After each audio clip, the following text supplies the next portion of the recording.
कर्पूरगौरं करुणावतारं संसारसारं भुजगेन्द्रहारं सदा वसन्तं हृदयारविन्दे भवं भवानी सहितं नमामि।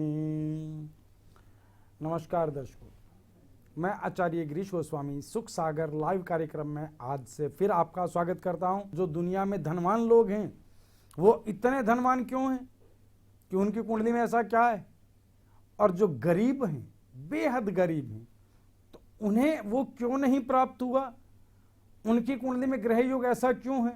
और जो मध्यम वर्गीय परिवार हैं कि धन है भी और धन नहीं है, दोनों स्थितियां, तो इन स्थितियों को हम अपने लिए कि जो मध्यम वर्गीय परिवार हैं कि हम उन स्थितियों को अच्छा कैसे करें, और जो धनवान लोग हैं उनके जीवन में धन होते हुए भी जो दुख की और परेशानी की समस्याएं उत्पन्न होती हैं वो क्यों होती हैं, उस विषय पर आज हम बात कर रहे हैं। एक दर्शक जुड़े हमारे साथ, कॉल लेते हैं। हेलो, नमस्कार गुरुजी। नमस्कार। क्या मेरी बात सुख सागर लाइव में हो रही है गुरुजी? हाँ जी, आपका सुख सागर लाइव कार्यक्रम में कॉल लगा है, आप भाग्यशाली हैं। बेटा कौन बोल रहे हैं? गुरुजी मेरा काफी समय से मैं प्रयास भी कर रहा था, आज आपसे बात हो पा रहा है स्वयं मेरा। जी जी, मेरा नाम विक्रम है। हाँ विक्रम जी बोलिए। गुरुजी परेशानी, मैं व्यापार करता हूँ 3 साल से ना व्यापार में बहुत लॉस हो रहा है गुरुजी जी। एक प्रकार से ना सब कुछ ना खत्म होता जा रहा है, हाथ से सब कुछ छूटता जा रहा है, मेरे समझ नहीं आ रहा क्या करूँ, बहुत परेशानी है गुरुजी। बेटा अपनी जन्म तिथि बताएं। गुरुजी मेरा जन्म तिथि है 25 अक्टूबर 1987। 25 अक्टूबर 1987। समय बताएं बेटा। समय गुरुजी मेरा रात्रि का है 10:40 का, रात्रि में 10:40 रात्रि। जन्म स्थान बेटा आपका? नरवाना में, हरियाणा में जी। बेटा आपकी कुंडली जो है 11 लगन की कुंडली है, अर्थात कुंभ लगन की कुंडली है, और मंगल अष्टम केतु के साथ और सूर्य तुला राशि नीच में शुक्र के साथ भाग्य स्थान पर। बेटा आपकी कुंडली की स्थितियां कुछ इस प्रकार हैं। आज से सही 2.5 वर्ष पूर्व से आपके व्यवसाय में बाधाएं उत्पन्न होनी शुरू हुई हैं और आपका व्यवसाय डाउनफॉल में जाने लगा है। बिल्कुल गुरुजी, पहले तो कार्य बहुत अच्छा चलता था, अचानक ही 2.5-3 साल से ऐसी समस्या आ रही है। 2.5 वर्षों से यह स्थिति उत्पन्न हुई है कि हुआ क्या है कि चंद्रमा की महादशा आरंभ हुई और उस दशा के चलते आपके जीवन में व्यवसाय प्रभावित हो रहा है।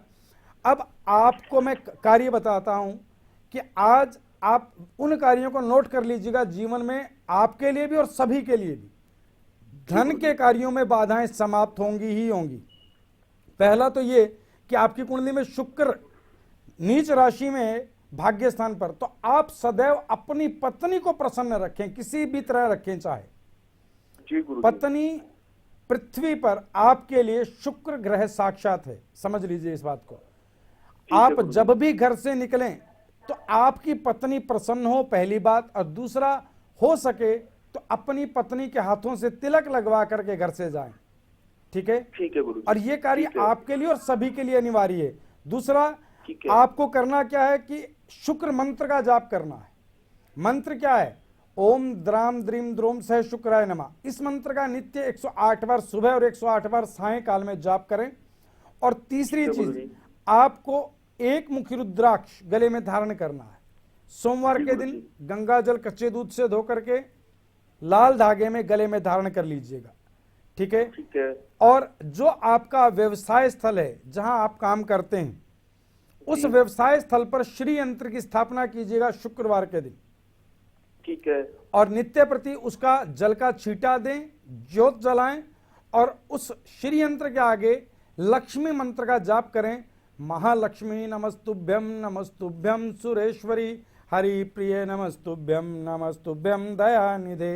बस इन कार्यों के चलते आपके जीवन में लोस की स्थितियां तो समाप्त होंगी ही, आप उन्नति के पथ पर अग्रसर होंगे। ठीक है? इन कार्यों को कीजिएगा। प्रणाम गुरुजी, प्रणाम। आशीर्वाद आशीर्वाद। हम बात कर रहे थे कि जीवन में धन योग कैसे बनता है। आपकी कुंडली में धन योग है अथवा नहीं है। एक बात समझ लें, अगर जीवन में बुध का कारक आपके घर पे आपकी बेटी और बहन है, पहली बात। चंद्रमा की कारक आपकी मां है, शुक्र की कारक आपकी पत्नी, और सूर्य के कारक आपके पिता है। अब आप देखिएगा कि आप ऊपर ब्रह्मांड में ग्रहों की स्थिति में परिवर्तन नहीं कर सकते, क्योंकि वो हमारे बस से बाहर की बात है, लेकिन आप उन ग्रहों के कारक रिश्ते जो हैं, जिनमें उन ग्रहों से संबंधित रश्मियां हमारे लिए कार्य कर सकती हैं, उन्हें तो प्रसन्न कर सकते हैं। तो अगर आपके जीवन में आपकी पत्नी से टकराव रहता है तो घर में बरकत हो नहीं सकती, और अगर बरकत है भी तो आप उस बरकत का सुख ले नहीं सकते। ठीक है ना? पहले तो बरकत ही पॉसिबल नहीं कि आपके घर में धन रुक जाए। कुंडली में कैसे योग होते हैं? कुंडली में इस प्रकार योग होता है कि अगर मान लीजिएगा आपकी कुंडली तुला लगन की है, ठीक है, तुला लगन की कुंडली है और शुक्र आपकी कुंडली में चतुर्थ स्थान में बैठा है, सुख के भाव में, ठीक है, तो आपके जीवन में मालवा योग तैयार होता है। अगर गुरु नवम भाव में, शुक्र चतुर्थ भाव में, तुला लगन की कुंडली है तो मालवा योग आपकी कुंडली में तैयार हो गया, आप धनवान व्यक्ति हैं। अगर आपकी कुंडली में शुक्र 12वें भाव में है, तुला राशि का, सूर्य पंचम भाव में मेष राशि का, अगर अलग अलग स्थितियां हैं, अगर सिर्फ शुक्र तुला राशि का है और 12वें भाव में है, सूर्य कहीं भी है, यूं समझें आप, तो भी आपकी विदेशी मुद्रा द्वारा धन प्राप्ति का योग है। और अगर सूर्य पंचम भाव में मेष राशि का है तो भी शुक्र 12वें भाव में, तो भी आपके जीवन में विदेशी मुद्रा का बेहद सुंदर योग तैयार हो जाएगा। ये श्री योग है। कुंडली में नाना प्रकार के ग्रहों की स्थितियों पर योग रखे गए हैं, जिन्हें महाराज वराहमिहिर जो ज्योतिषाचार्य हैं, मतलब बहुत प्रगाढ़ ज्योतिषाचार्य, उनके द्वारा रचित वराहमिहिर में इनके कुछ कथन मिलते हैं। एक दर्शक जुड़े हमारे साथ। हेलो। हरिओम गुरुजी। हरिओम। गुरुजी विश्वनाथ नाम है मेरा। हाँ विश्वनाथ जी बोलिए। और मेरा जन्म तिथि है 25 फरवरी 1982। 1982। हाँ जी। 3:42 समय है। 3:42 का समय है। दोपहर का है। दोपहर का, PM। फाजिलका का जन्म है। फाजिलका पंजाब का। पंजाब। काफी समय से गुरुजी परेशान हूँ मैं। एक तो घर में बहुत झगड़ा रहता है पत्नी के साथ ना जी। बहुत वाद विवाद होता है, छोटी छोटी बातों को लेकर होता है जी जी। बहुत परेशान रहता हूँ मैं इस बात को लेकर। और जिस दिन झगड़ा होता है तो मान लो आप कि कोई भी काम नहीं बनता, मेरा कोई भी काम नहीं बनता जी। जो काम बनने वाले भी होते हैं ना, जिस दिन झगड़ा होता है तो उसमें भी अड़चन आ जाती है जी।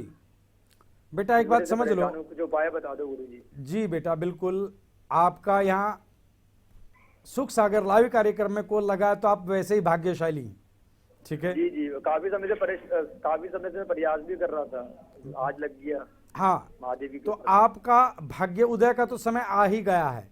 देखो बेटा 4 लगन की कुंडली है आपकी, कर्क लगन की कुंडली है, जिसमें शुक्र बुध सप्तम में और सूर्य अष्टम कुंभ राशि में है, जो वैवाहिक जीवन को प्रभावित कर रहा है। ये आपकी भाग्य की स्थिति है, लेकिन हम भाग्य की स्थिति में परिवर्तन कर सकते हैं। वो कैसे हो? वो ऐसे कि आप किसी गुरु या साधक की शरण में आए हैं तो परिवर्तन तो अवश्य है, वो होगा। बिल्कुल बिल्कुल। अब बेटा आपको करना क्या है? सबसे पहले तो ये समझें कि अष्टम का सूर्य आपके वैवाहिक जीवन को और आपके स्वास्थ्य को प्रभावित करता है, तो आपको नित्य प्रति सूर्य मंत्र का सुबह की वेला में जाप करना है। मंत्र क्या है? अच्छा। ओम हारम हरीम हरोम सह सूर्याय नमः। इस मंत्र का जाप आपके लिए विशेष लाभकारी है, एक बात। दूसरी बात बेटा, अभी मैं एक जिक्र कर रहा था, दर्शकों को बता रहा था कि शुक्र जो इस दुनिया में धन, ऐश्वर्य, लग्जरी लाइफ का देवता है वो है शुक्र, और शुक्र पृथ्वी पर कारक किसका है? पत्नी का। आप अभी स्वयं इस बात को एक्सेप्ट कर रहे थे कि जिस दिन मेरा झगड़ा होता है पत्नी से, मेरे सभी कामों में रुकावटें आ जाती हैं। जी जी बिल्कुल। ठीक है ना, कंसीडर कर रहे हैं ना इस बात को कि आप जिस दिन विवाद करते हैं उस दिन सभी कामों में रुकावटें आ जाती हैं। तो बेटा आपको एक बात तो समझना पड़ेगा कि अगर आप जीवन में उन्नति चाहते हैं, प्रोग्रेस चाहते हैं, तो पत्नी को शांत रखें। उन्होंने कोई नाजायज बात भी कह दी जो आपको लगा कि उचित नहीं है, तो आप उस बात का समाधान मीठे रूप से शांतमय स्थिति से निकालें। झगड़ा करती हैं, छोटी छोटी बातों को लेकर परेशान हो जाती हैं। मेरी तरफ से तो होता ही नहीं है ऐसा कुछ। बेटा एक बात समझो, आप दुकान पे काम करते हैं, दुकान है या क्या बिजनेस करते हैं? जो भी करते हैं आप, दुकान है, कपड़े की दुकान है। बेटा वहां ग्राहक आ करके कुछ ऊंचा नीचा बोल जाता तो क्या करते हैं? उससे लड़ने लग जाते हैं आप? शांति रहते हैं गुरुजी। बस बेटा वही स्थिति है। ग्राहक से इसलिए शांति रखते हैं कि प्रत्यक्ष रूप से वो आपको धन दे रहा है, लेकिन अप्रत्यक्ष रूप से आपके भाग्य में शुक्र की स्थिति आपकी पत्नी संभाल रही है। जी ठीक है। आपको हर तरह से शांति रखनी होगी अगर आप जीवन में प्रोग्रेस बेटा मैं आपके जीवन में उत्थान चाहता हूं। मेरी बातें हो सकता है आपको कड़वी लगे कि गुरुजी कह रहे हैं। ऐसा नहीं है गुरुजी, ऐसा कुछ भी नहीं है, आप तो मार्गदर्शन दे रहे हैं। हाँ, ऐसे कोई बात नहीं। आपके भाग्य में शुक्र की स्थिति क्या है कि शुक्र बुध के साथ सप्तम में है, तो पत्नी और बहन दोनों से ही कुछ ना कुछ विवाद की स्थितियां बनती रहेंगी। आपको विशेषतः एक कार्य रतन डालना है जिसे कहा जाता है जरकन। सीधे हाथ की रिंग फिंगर में चांदी में जरकन धारण कर लीजिएगा शुक्रवार के दिन, और एक रुद्राक्ष दो मुखी चांदी की चैन में सोमवार के दिन गंगा जल, कच्चा दूध और शहद से धोकर के गले में धारण कर लीजिएगा।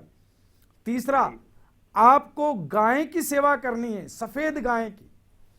जो गाय श्वेत गाय है उसकी सेवा में अपना तन मन धन लगा दीजिएगा, और उसका परिणाम देखिएगा। आपके जीवन में व्यवसाय संबंधी और पत्नी से विवाद संबंधी स्थितियां शांत होंगी। और अंतिम कार्य, आप जब भी घर से निकलें, अगर आपका किसी बात से पत्नी से विवाद हो गया है तो आप एक कार्य करें, दही में कुछ मीठा डाल लें, चीनी डाल लें, शक्कर डाल लें, बूरा डाल लें, गुड़ डाल लें, चीनी डाल लें, मतलब कुछ भी मीठा डाल करके दही को मीठा करके खा करके और पत्नी को खिला करके घर से जाएं।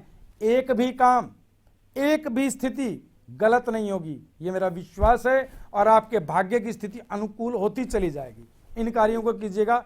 हरि ओम। धन्यवाद गुरुजी, धन्यवाद। हम दर्शकों बात कर रहे थे भाग्य की, कि कुंडली में किस किस तरह से योग उत्पन्न होते हैं। अगर आपकी कुंडली में कर्म स्थान में अर्थात दशम भाव में शनि नीच राशि का है, राहु 12वें में है, सूर्य द्वितीय में है, तो महादरिद्र योग है। महादरिद्र योग, कुछ भी करके धनी नहीं हो सकते, क्योंकि वो पुनर्जन्म के कर्मानुसार, अपने प्रारब्ध के कर्मानुसार वो अपने भाग्य में दरिद्रता लिखवा करके ही आया है। उस दरिद्रता को कैसे समाप्त किया जाए? समाप्त नहीं कर सकते, कम कर सकते। कम कैसे हो? मात्र नारायण की भक्ति, मात्र नारायण का ध्यान उस स्थिति को बदल सकता है। दुनिया में ज्योतिषीय कोई उपाय नहीं है जो उस स्थिति में कोई असर कर जाए। दर्शकों आपको बता दें कि नारायण की सेवा अर्थात भगवान विष्णु जी की सेवा और उनकी भक्ति अथाह धनदायिनी है। क्यों? क्योंकि लक्ष्मी उनकी पत्नी है। जहां विष्णु जी अटल हो गए, मां लक्ष्मी को स्वतः वहां आना ही होगा। आप विष्णु जी को बुलाइएगा, लक्ष्मी जी स्वतः उनके पीछे पीछे आएंगी। आप अपनी कुंडली में शुक्र की स्थिति को अच्छा करते चले जाएं। गाड़ी, क्योंकि लग्जरी लाइफ में गाड़ी, एसी, सुंदर स्त्री, ये सब लग्जरी लाइफ का हिस्सा है। ये ठीक होते चली जाएंगी, ये सारी चीजें आपके जीवन में आती चली जाएंगी। और अगर आपकी पत्नी आपसे अप्रसन्न है तो जीवन में सब स्थितियां आपके भाग्य के अनुकूल होते हुए भी सुख देने में असमर्थ होंगी। ये एक व्यक्ति पर नहीं, 316 लोगों पर मेरी की हुई रिसर्च है। इतने लोगों की कुंडलियां देखने के बाद, उनके पर्सनल जीवन के बारे में पूरी डिटेल निकालने के बाद इस निष्कर्ष पर हम पहुंचे कि शुक्र वाकई में ही पृथ्वी पर अगर साक्षात किसी का कारक है तो पत्नी का है। ठीक है ना? तो आप जीवन जैसा भी जी रहे हैं तो प्रयास करें पत्नी, बहन और मां हमेशा आपसे प्रसन्न रहें, अन्यथा जीवन में उन्नति करते हुए भी उन्नति का सुख नहीं ले पाएंगे, या यूं माने कि उन्नति होते हुए भी बाधक होती रहेगी, कि उन्नति में बाधाएं आती रहेंगी। ठीक है ना? अब कुंडली की बात करते हैं। अगर आपकी कुंडली में गुरु नवम भाव में है, नवम भाव में गुरु बैठे हैं और सप्तम भाव में शुक्र हैं, पंचम भाव में सूर्य हैं, तो प्रभु आपको बता दें कि आपकी कुंडली में साक्षात श्री योग है। अर्थात आप चाहें या ना चाहें, चारों ओर से लक्ष्मी की कृपा आप पर बरसती रहेगी। चारों ओर से लक्ष्मी आप पर, आप की पुनर्जन्म के कर्मानुसार आप पर बेहद प्रसन्न है, ये मान लीजिए। लेकिन इस जन्म में आपके कर्म अगर और भी शुद्ध और अच्छे होंगे तो जीवन आनंदमय हो जाएगा, आनंदमय। ठीक है?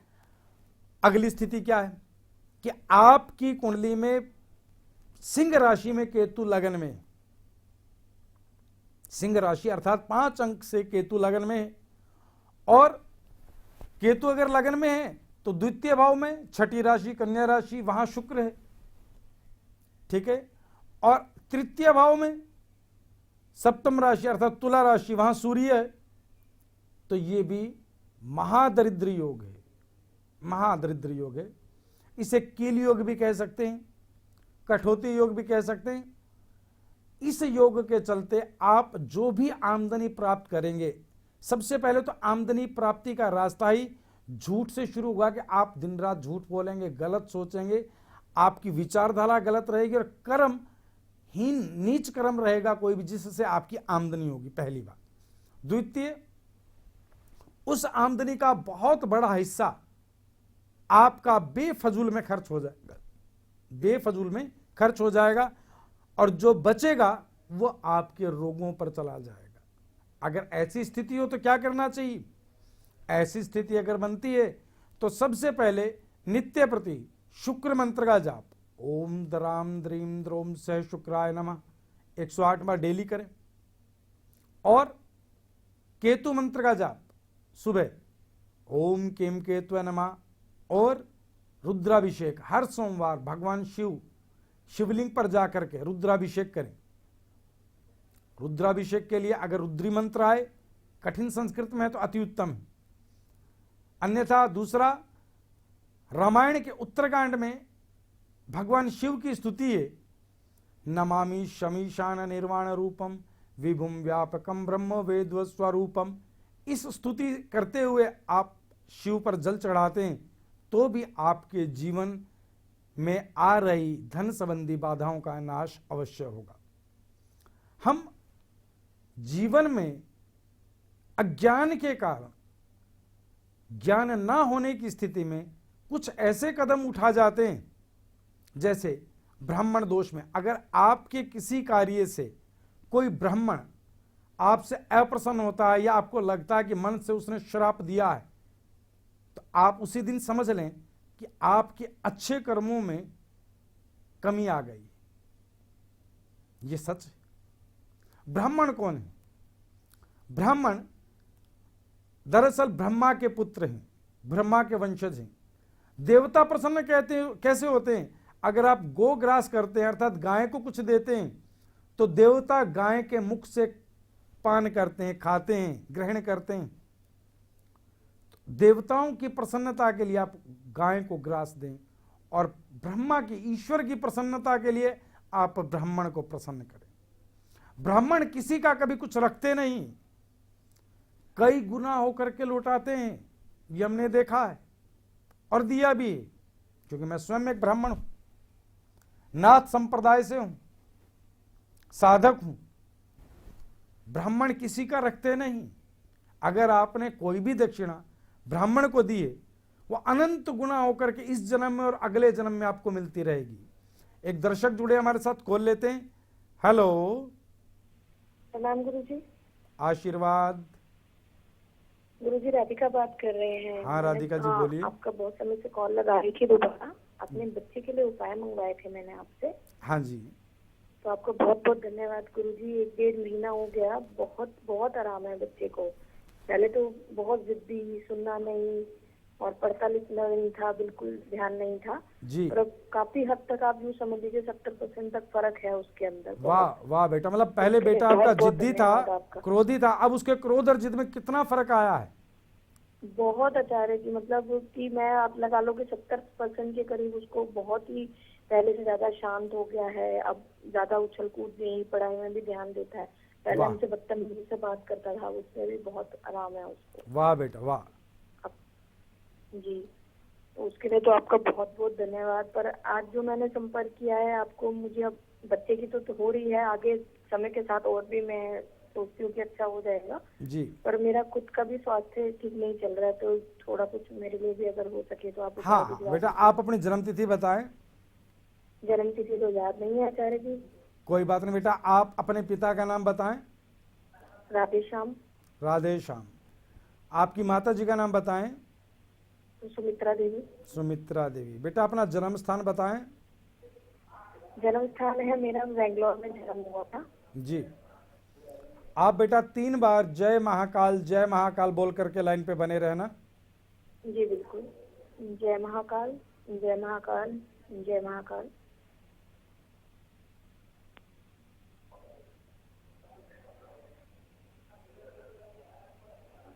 हर हर महादेव। बेटा पेट संबंधी कोई रोग बन रहे हैं आपको?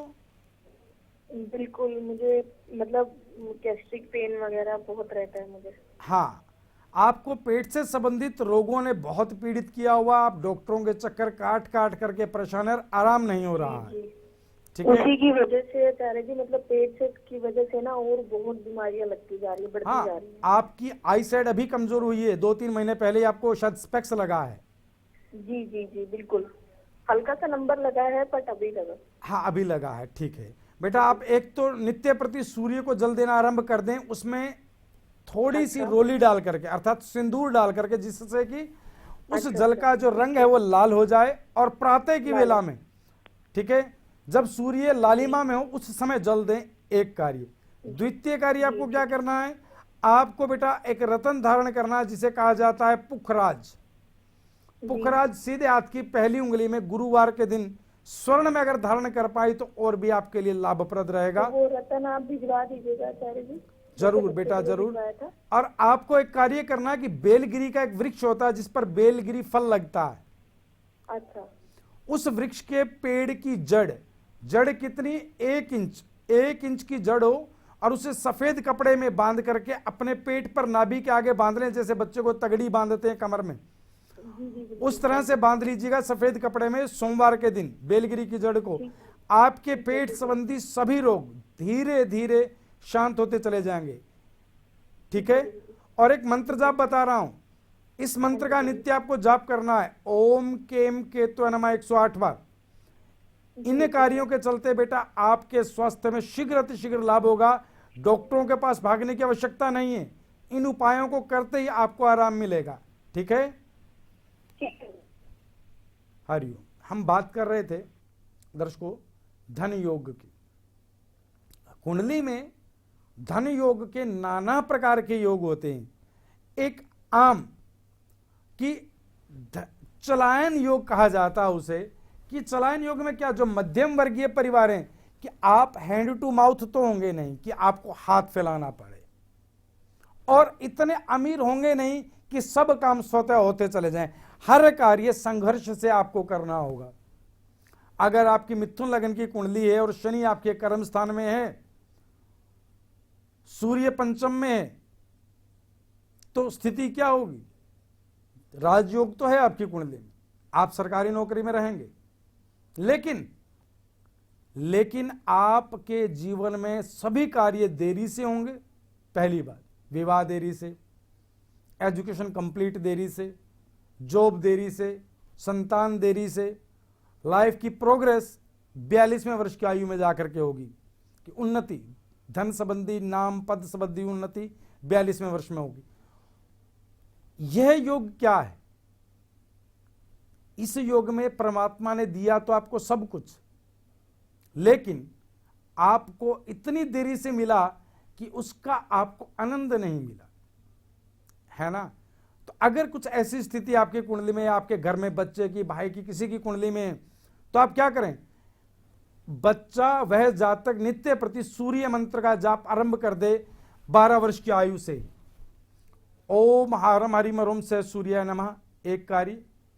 द्वितीय कार्य, उस बच्चे को एक रतन पुखराज धारण कर लेना चाहिए, चाहे गले में चाहे उंगली में, और उस बच्चे को नित्य सायंकाल में शिव स्तुति या शिव तांडव स्तोत्र अगर कर पाए तो बेहद लाभकारी होगा, बेहद लाभकारी। तो जो भाग्य में है और वो देरी से है, तो देरी कम हो जाएगी, भाग्य में तो वो है ही, अवश्य में मिलेगा आपको, अवश्य में मिलेगा। जातकों, कुंडली के लिए साधक या एक अच्छे ज्योतिषाचार्य का, जिसका अनुभव गाढ़ा हो, अर्थात अच्छा अनुभव हो, होना परम आवश्यक है। अन्यथा कुंडली की उस सूक्ष्म स्थिति तक पहुंच पाना बिना अनुभव के बड़ा कठिन है, ठीक है ना? तो साधक का अर्थ क्या है? साधक का अर्थ है सधा हुआ, जिसने वर्षों से एक ही क्षेत्र में अपने आप को साध लिया है। साधक का अर्थ ईश्वर की साधना से तो है ही, जिसने ईश्वरीय स्थितियों को साध लिया। लेकिन अगर वो किसी क्षेत्र में भी साधक है तो भी उसे साधक ही कहेंगे कि उसने उस क्षेत्र में अपने आप को साध रखा है। दर्शकों, हमारी कुंडली अगर इस प्रकार है, जैसा कि मैंने बताया कि मध्यम वर्गीय परिवार में आपका जन्म हुआ है, अर्थात मंगल द्वितीय भाव में या सूर्य द्वितीय भाव में कम अंशों पर, या शनि चतुर्थ स्थान पर है, या यूं माने कि बुध अष्टम भाव का है या 12वें भाव का है, इन स्थितियों में भी आपको 6 मुखी रुद्राक्ष की सख्त आवश्यकता है। 6 मुखी रुद्राक्ष भगवान कार्तिकेय जी का रुद्राक्ष है, जिसके धारण करने से आपदाएं, विपदाएं और कठिनाइयां नष्ट होती हैं। कार्तिकेय जी की प्रसन्नता के लिए 6 मुखी रुद्राक्ष सोमवार के दिन गंगा जल से धोकर के गले में धारण करना चाहिए, जिससे आपकी धन की स्थितियों में आपको लाभ प्राप्त होगा। देखो दर्शकों, मैं जितने भी उपाय आप सबको बताता हूं, इनको आप नित्य प्रति कागज पेन लेकर के लिखा करें। बेहद अहम स्थितियां हैं, इस तरह से आपको ये उपाय सुलभ नहीं। मैं धन्यवाद करता हूं इन चैनल वालों का, जिन्होंने एक मुझ जैसे साधक को टीवी पर ला करके लोक कल्याण का कार्य किया है, ठीक है? आप सब एक बात तो मान लीजिएगा कि जो शुक्र की कारक स्थिति पत्नी, बुध की कारक स्थिति बहन, चंद्रमा की कारक स्थिति माता और सूर्य की कारक स्थिति पिता हैं। अगर आप की प्रसन्नता और उनकी प्रसन्नता एक साथ नहीं, आप प्रसन्न और पिता प्रसन्न नहीं, मेरा भाव यूं है, आप प्रसन्न है माता प्रसन्न नहीं, तो आपके जीवन में उत्थान, कुंडली में भी उत्थान होते हुए भी उत्थान का लाभ प्राप्त नहीं होगा, ठीक है? तो दर्शकों, आज मेरे इस कार्यक्रम का पूर्ण लाभ आपको यह मिल सकता है कि आप अपने रिश्तों में तो मधुरता लाएंगे ही, अपने भाग्य के उत्थान को समझेंगे कि भाग्य का उत्थान कैसे हो सकता है। इसी कार्यक्रम में आज मेरी इतनी सेवा आप स्वीकार करें और आगे की चर्चा फिर करेंगे। हरि ओम।